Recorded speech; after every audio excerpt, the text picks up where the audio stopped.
Hi friends, ನೋಡಿ ಈಸಿಯಾಗಿ ಲೆಹೆಂಗಾ ಹೊಲಿಯೋದು ಹೇಗೆ ಅಂತ ನೋಡೋಣ. ತುಂಬ ಗ್ರ್ಯಾಂಡಾಗಿ ಬರುತ್ತೆ.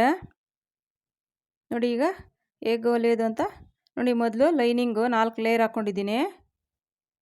4 ಮೀಟ್ರ್ ತೊಗೊಂಡಿದ್ದೀನಿ. ಅದನ್ನು ಮಡಚಿ 4 ಫೋಲ್ಡ್ ಬರೋ ಥರ ಈ ಥರ ಬಟ್ಟೆ ಹಾಕ್ಕೊಳ್ಬೇಕು. ನೋಡಿ ಇಲ್ಲಿ ಉದ್ದ ಬಂದು ನಾನು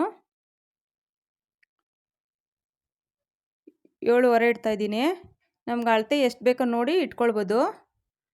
ನಮ್ಗೆ ಸೊಂಟದ ಅಳತೆ ಎಷ್ಟಿದೆಯೋ ಅಷ್ಟು ನೋಡಿ ಇಟ್ಕೊಳ್ಬೋದು. ನೋಡಿ ಈ ಸೈಡ್ 7, 7.5, ಆ ಸೈಡು 7.5 ಇಟ್ಟಿದ್ದೀನಿ.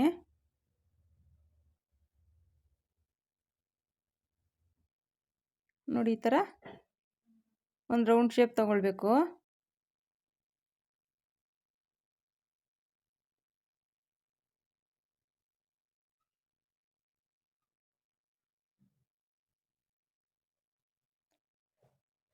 ತುಂಬಾ ಈಸಿ ಹೊಲಿಯೋದು. ಈ ಥರ ಕಟ್ಟಿಂಗ್ ಒಂದು ಮಾಡ್ಕೊಂಬಿಟ್ರೆ ನೋಡಿ. ಈಗ ನೋಡಿ ಉದ್ದ ಬಂದು ನೋಡಿ 35ಕ್ಕೆ ಮಾರ್ಕ್ ಮಾಡ್ತಾಯಿದ್ದೀನಿ.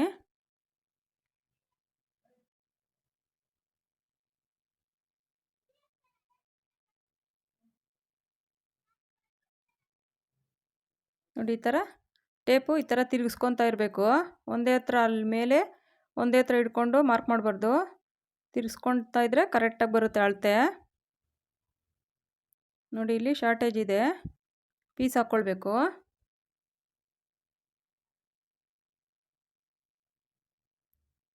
ನೋಡಿ ಈ ಥರ ರೌಂಡ್ ಶೇಪ್ ತಗೊಳ್ಬೇಕು.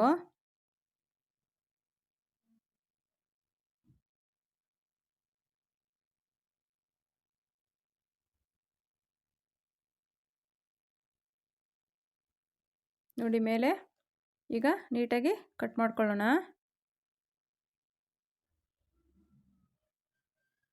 ನೋಡಿ ಈ ಥರ ಕಟ್ ಮಾಡಿ ಸ್ವಲ್ಪ ಕಡಿಮೆ ಇರೋ ಕಡೆ ಎಲ್ಲ ಪೀಸ್ ಹಾಕ್ಕೊಳ್ಬೇಕು. ನೋಡಿ ಅದೇ ಪೀಸ್ ಕಟ್ ಮಾಡಿರೋ ಪೀಸ್ ಇರುತ್ತಲ್ಲ, ಆ ಪೀಸ್ನೇ ಈ ಥರ ಹಾಕ್ಕೊಂಡು ಕಟ್ ಮಾಡಿಕೊಂಡ್ರೆ ಸ್ಟಿಚ್ ಮಾಡುವಾಗ ಈಸಿ ಆಗುತ್ತೆ.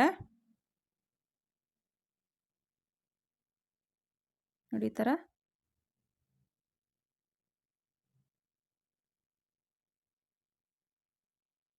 ನೋಡಿ ಈ ಥರ ಪೀಸ್ ಕಟ್ ಮಾಡ್ಕೊಳ್ಬೇಕು. 4 ಲೇಯರ್ಗೂ ಈ ಕಡೆ ಒಂದು ಚೂರು ಕಡಿಮೆ ಬಂದಿದೆ ಅಷ್ಟೇ.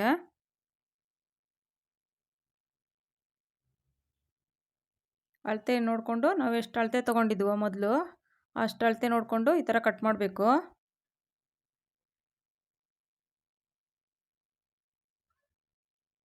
ನೋಡಿ ಲೈನಿಂಗ್ ರೆಡಿ ಆಯಿತು. ನೋಡಿ ಕರೆಕ್ಟಾಗಿ ಬಂದಿದೆ. ಪೀಸ್ ಎಲ್ಲ ಜಾಯಿಂಟ್ ಮಾಡಿದ್ದೀನಿ.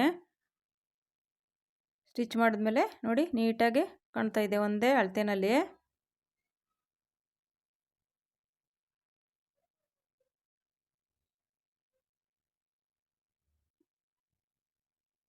ನೋಡಿ ಈಗ ಇದು ಸೀರೆ, ನಾನಿಲ್ಲಿ ಬಾರ್ಡ್ರ್ ತೆಗಿತಾ ಇದ್ದೀನಿ.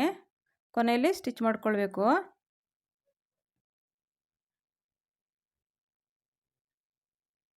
ನೋಡಿ ಈ ಥರ ಬಾರ್ಡ್ರ್ ತೆಗೆದು ನೋಡಿ ಬಾರ್ಡ್ರ್ ತೆಗೆದಿದ್ದೀನಿ. ಸೀರೆನೂ ಅಷ್ಟೇ 4 ಲೇಯರ್ ಹಾಕ್ಕೊಂಡಿದ್ದೀನಿ. ಇದು ಅಷ್ಟೇ 4 ಮೀಟ್ರ್ ಇದೆ. ಲೈನಿಂಗು 4 ಮೀಟ್ರೆ. ನೋಡಿ ನಾವು ಲೈನಿಂಗಲ್ಲಿ ಯಾವ ಥರ ಮಾರ್ಕ್ ಮಾಡಿದ್ವೋ ಅಷ್ಟಿಗೆ ಸೀರೆನಲ್ಲೂ ಈ ಥರ ಒಂದೇ ಮೆಜರ್ಮೆಂಟಿಗೆ ಮಾರ್ಕ್ ಮಾಡ್ಕೊಳ್ಬೇಕು. ನಾವು 7.5 ಇಟ್ಟಿದ್ವಿ, ಇಲ್ಲೂ ಅಷ್ಟೇ ಇಡ್ತಾಯಿದ್ದೀನಿ ನಾನು. ಸೊಂಟದ ಅಳತೆ ಎಷ್ಟಿದೆ ಅಷ್ಟು ನೋಡಿಕೊಂಡು ಇಟ್ಕೊಳ್ಬೋದು. ಅಕಸ್ಮಾತ್ ಎಕ್ಸ್ಟ್ರಾ ಬಂತು ಅಂದರೆ ಒಂದೆರಡು ಫ್ರಿಲ್ಸ್ ಇಟ್ಟರೆ ಸರೋಗುತ್ತೆ.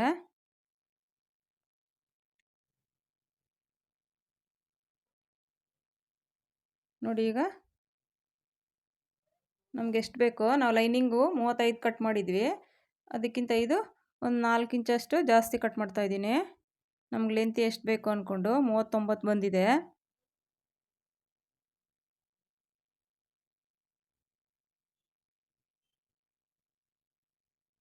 ನೋಡಿ ಈ ಥರ ಶೇಪ್ ಬರಬೇಕು. ಅದು ಎಕ್ಸ್ಟ್ರಾ ಶಾರ್ಟೇಜ್ ಇರೋ ಕಡೆ ಪೀಸ್ ಹಾಕ್ಕೊಳ್ಬೇಕು ಸ್ಟಿಚ್ ಮಾಡುವಾಗ. ನೋಡಿ ಈ ಥರ ಬರುತ್ತೆ. ನಾನಲ್ಲಿ ಪೀಸ್ ಹಾಕ್ತೀನಿ.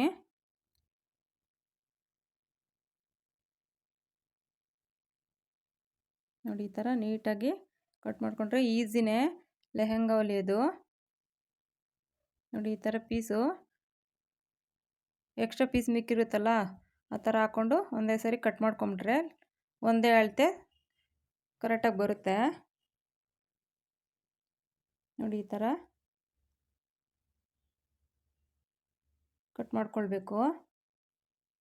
ನೋಡಿ ಮೇಲೆ ಸೊಂಟದ ಹತ್ರ ಲೈನಿಂಗ್ ಯಾವ ಥರ ಕಟ್ ಮಾಡಿದ್ವೋ ಅದೇ ಥರನೇ ಕಟ್ ಮಾಡಿಕೊಂಡು ನೋಡಿ ಈ ಥರ ಬರಬೇಕು. ನೋಡಿ ಸ್ಟಿಚ್ ಮಾಡಿದ್ದೀನಿ ನಾನು ಬಾರ್ಡ್ರು ಕಟ್ ಮಾಡಿದ್ಮೇಲೆ. ಇವಾಗ ಮೇನ್ ಬಟ್ಟೆ ಏನಿದೆಯೋ ಅದಕ್ಕೆ ಲೈನಿಂಗ್ ಈ ಥರ ಹಾಕಿ ಅಟ್ಯಾಚ್ ಮಾಡಬೇಕು. ನೋಡಿ ಫಸ್ಟು ಸೊಂಟದ ಹತ್ರ ಹೊಲ್ಕೊಳ್ಬೇಕು. ನಮಗೆ ಎಕ್ಸ್ಟ್ರಾ ಬಂತು ಅಂದರೆ ಸೊಂಟದ ಹತ್ರ ನೋಡಿ ಈ ಥರ ಚಿಕ್ಕದಾಗಿ ಸ್ವಲ್ಪ ಈ ಥರ ಫ್ರೀಲ್ ಕೊಟ್ಕೊಂಡ್ರೆ ನಮ್ಗೆ ಅಳತೆ ಕರೆಕ್ಟಾಗಿ ಬರುತ್ತೆ. ನೋಡಿ ನಮಗೆ ಸೊಂಟದ ಅಳತೆ ಬಂದಿಲ್ಲಿ 30 ಬರಬೇಕು. ಒಂಚೂರು ಎಕ್ಸ್ಟ್ರಾ ಬಂದಿದೆ ಅದಕ್ಕೆ ನಾನು ಫ್ರಿಲ್ಸ್ ಇಡ್ತಾಯಿದ್ದೀನಿ.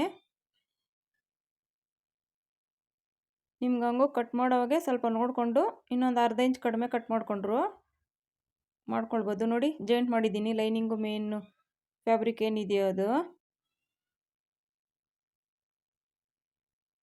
ನೋಡಿ ಎಷ್ಟು ನೀಟಾಗಿ ಬಂದಿದೆ. ಈಗ ಇಲ್ಲಿ ಜಿಪ್ ಹಾಕಬೇಕು.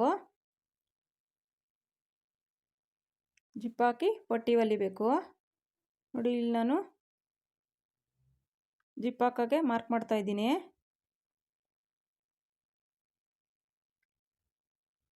ನೋಡಿ 7 ಇಂಚವರೆಗೂ ಹಾಕ್ಬೋದು. ಇಲ್ಲ 5.5 ಇಂಚಷ್ಟು ಜಿಪ್ ಹಾಕ್ತಾಯಿದ್ದೀನಿ.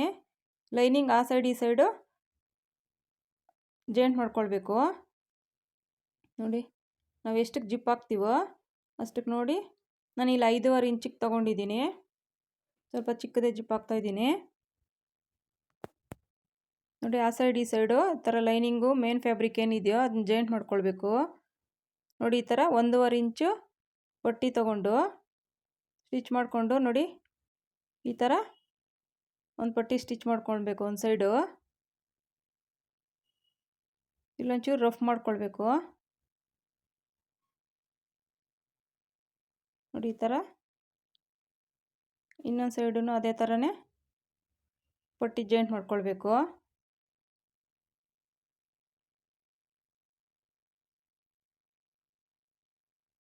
ನೋಡಿ 5.5 ಇಂಚಿಗೆ ನೋಡಿ ಈ ಥರ ಹೊಲ್ಕೊಂಡು ಅಲ್ಲೊಂಚೂರು ರಫ್ ಮಾಡಿಕೊಂಡ್ರೆ ಜಿಪ್ ಹಾಕೋದಕ್ಕೆ. ನೋಡಿ ನನ್ನ ಕಲ್ಲರು ಅದೇ ಕಲರ್ ಇರಲಿಲ್ಲ ಅದಕ್ಕೆ ನಾನು ಇಲ್ಲಿ ವೈಟ್ ಹಾಕ್ತಾಯಿದ್ದೀನಿ. ಏನು ಕಾಣಲ್ಲ ನೀಟಾಗಿ ಹೊಲಿದ್ರೆ. ನೋಡಿ ಕರೆಕ್ಟಾಗಿ ಇಟ್ಕೊಂಡು ಸೊಂಟದ ಪಟ್ಟಿಯಿಂದ ನೋಡಿ ಇಲ್ಲಿ ಕರೆಕ್ಟಾಗಿ ಇಟ್ಕೊಂಡು ಈ ಥರ ಸ್ಟಿಚ್ ಮಾಡ್ಕೊಳ್ಬೇಕು. ಉಲ್ಟಾ ತಿರ್ಸ್ಕೊಬೇಕು. ನೀಟಾಗಿ ಸಿಂಗಲ್ ಫುಟ್ ಹಾಕೊಬೋದು ನೀಟಾಗಿ ಬರುತ್ತೆ. ನಾನು ಹಾಗೆ ಸ್ಟಿಚ್ ಮಾಡ್ತಾಯಿದ್ದೀನಿ. ಸಿಂಗಲ್ ಫುಟ್ ಹಾಕ್ಕೊಂಡ್ರೆ ನೀಟಾಗಿ ಫಿನಿಶಿಂಗ್ ಬರುತ್ತೆ. ಇದರಲ್ಲಿ ಹೊಲಿಬೋದು. ನೋಡಿ ಈ ಥರ ಉಲ್ಟಾ ಇಟ್ಕೊಳ್ಬೇಕು ಜಿಪ್ಪು. ನೋಡಿ ಇಲ್ಲಿ ಒಂಚೂರು ರಫ್ ಮಾಡ್ಕೊಳ್ಬೇಕು.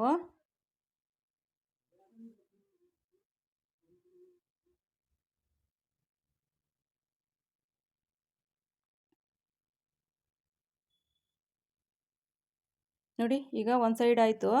ನೋಡಿ ಇನ್ನೊಂದು ಸೈಡ್ ಹೊಲಿಯೋದಕ್ಕೆ ನೋಡಿ ಈ ಥರ ಸೀದಾ ಇಟ್ಕೊಳ್ಬೇಕು ಜಿಪ್ಪು.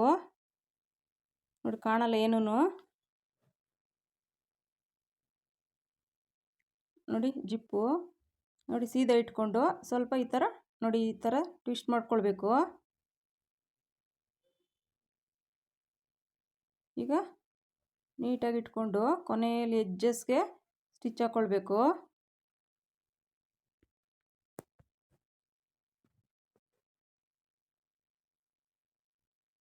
ನೋಡಿ ನಿಧಾನಕ್ಕೆ ನೋಡಿಕೊಂಡು ಎಡ್ಜಸ್ಗೆ ಹಾಕ್ಕೊಳ್ಬೇಕು. ನೀಟಾಗಿ ಬರುತ್ತೆ ಆಗ ಫಿನಿಶಿಂಗು. ನೋಡಿ ಸೊಂಟದ ಬೆಲ್ಟ್ಗೆ ಪಟ್ಟಿ ಹೊಲಿಯೋದಕ್ಕೆ ನಾನಿಲ್ಲಿ ಬಾರ್ಡ್ರೇ ಬಳಸ್ತಾ ಇದ್ದೀನಿ. ಲುಕ್ ಚೆನ್ನಾಗಿರುತ್ತೆ ನೋಡೋಕ್ಕೆ. ಸೊಂಟದ ಅಳತೆ ಎಷ್ಟಿದೆಯೋ ಅಷ್ಟು ನೋಡಿಕೊಂಡು ನೋಡಿ, ಇಲ್ಲಿ 5 ಇಂಚಿಗೆ ಬಾರ್ಡ್ರ್ ತೊಗೊಳ್ತಾ ಇದ್ದೀನಿ.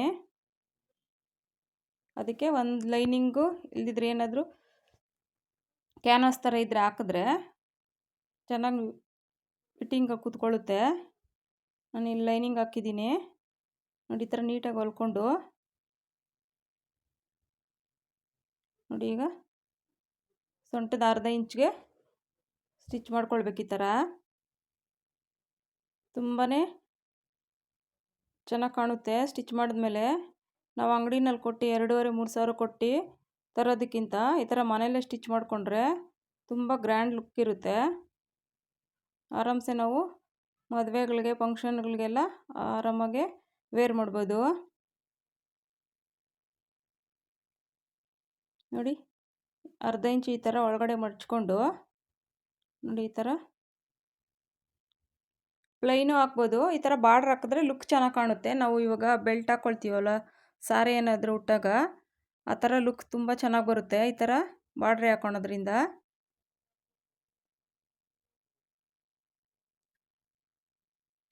ತುಂಬ ಹೈಲೈಟ್ ಕಾಣುತ್ತೆ ಚೆನ್ನಾಗಿ.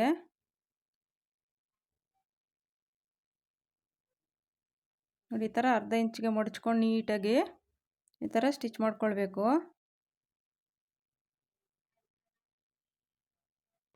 ನೋಡಿ, ತುಂಬ ಚೆನ್ನಾಗಿ ಬಂದಿದೆ. ಯಾರು ಬೇಕಾದರೂ ಸ್ಟಿಚ್ ಮಾಡ್ಕೊಳ್ಬೋದು ಈಸಿಯಾಗಿ. ತುಂಬ ಗ್ರ್ಯಾಂಡಾಗಿ ಕಾಣುತ್ತೆ. ನಾವು ಈ ಡ್ರೆಸ್ಗೆ ಅಂಗಡಿಗಳಲ್ಲಂದರೆ 3-3.5 ಕೊಡಬೇಕು. Thank you friends.